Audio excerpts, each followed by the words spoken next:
Assalamualaikum warahmatullahi wabarakatuh.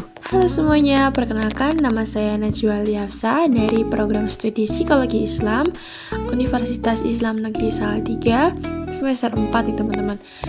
Kemudian saya tuh diberi tugas oleh dosen saya untuk memberikan atau membuat sebuah video edukasi yang bertujuan untuk memenuhi tugas akhir ya teman-teman.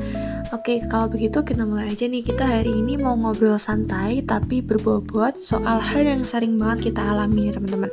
Kayak misalnya perasaan overthinking, kemudian rasa cemas, atau rasa yang lainnya ya teman-teman. Nah, dua hal ini sering banget nih bikin hidup kita kayak terasa berat dan juga kehilangan arah. Tapi kabar baiknya kita itu punya alat bantu nih dari psikologi positif, yaitu konsep authentic happiness. Nah, apa itu authentic happiness? Jadi, menurut Marlene Seligman, beliau ini adalah salah satu tokoh besar dari psikologi positif ya teman-teman. Nah, kebahagiaan sejati itu nggak datang dari uang, status, atau validasi orang lain, tapi dari dalam diri kita sendiri. Nah, Marlene Seligman sendiri mengutarakan adanya 3 elemen utama. Yang pertama ada pleasure, yang mana ini nanti kita menikmati hal-hal yang sederhana yang bikin kita senang. Kemudian yang kedua ada engagement, yang mana ini tenggelam dalam aktivitas yang bikin kita lupa waktu. Kemudian yang ketiga ada meaning, yang dimana kita hidup terasa punya tujuan dan kontribusi. Nah, dari 3 elemen ini, itu jadi fondasi dari kebahagiaan yang otentik, bukan yang palsu atau sekedar pencitraan.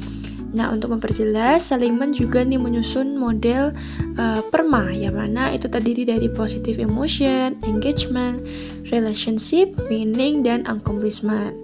Nah, ini tuh kayak 5 pilar penting untuk membangun well-being dalam kehidupan kita, kayak gitu.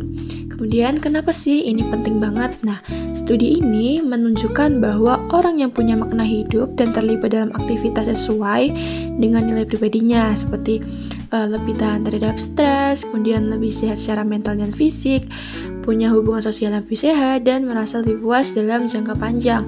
Dengan kata lain, kebahagiaan sejati itu sama dengan perisai alami terhadap overthinking dan juga kecemasan. Kemudian ada manfaat authentic happiness, yang mana di sini disebutkan bahwa kebahagiaan yang otentik itu berdampak luas, seperti untuk keseimbangan emosi, kemudian daya tahan mental, kemudian untuk motivasi dan performa meningkat, kemudian rasa puas hidup yang lebih mendalam.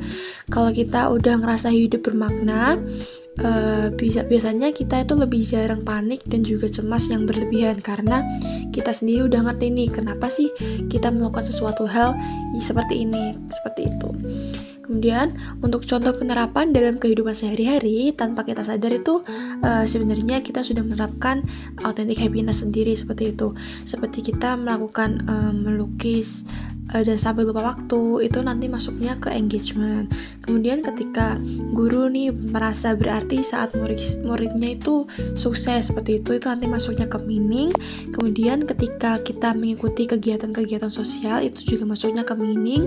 Kemudian ketika kita mendengarkan musik atau bermain alat musik favorit, itu nanti masuknya ke pleasure dan juga engagement. Yang artinya ketika kita itu nggak perlu nunggu sukses besar untuk ngerasain authentic happiness. Mulai dari hal-hal yang kita sukai itu dan membuat merasa hidup kita tuh berarti, seperti itu teman-teman. Nah, untuk tips praktisnya biar kita tuh nggak overthinking mulu, kayak ada 5 ini teman-teman. Yang pertama, kita mensyukuri hal-hal kecil di kehidupan kita sehari-hari. Kemudian cari aktivitas yang bikin kita itu merasa hidupnya mengalir. Kemudian jaga dan juga rawat relasi yang sehat. Kemudian ada lakukan sesuatu yang punya dampak sekecil apapun itu. Kemudian juga rayakan pencapaianmu. Ini bukan untuk pamer ya teman-teman, tapi untuk menguatkan diri sendiri dan juga memvalidasi apa yang sudah kita lakukan, seperti itu. Nah, jadi authentic happiness itu bukan sekedar konsep buku atau teori kuliah, itu gaya hidup yang bisa kita mulai dari sekarang teman-teman. Kayak misalnya kita memahami diri sendiri, melibatkan diri dalam aktivitas bermakna, kemudian menemukan kembali makna hidup bahkan dari hal-hal kecil, seperti itu. Nah, di sini ada kata-katanya teman-teman. Bahagia itu bukan tentang punya segalanya, tapi soal punya arah dan rasa syukur atas perjalanan kita.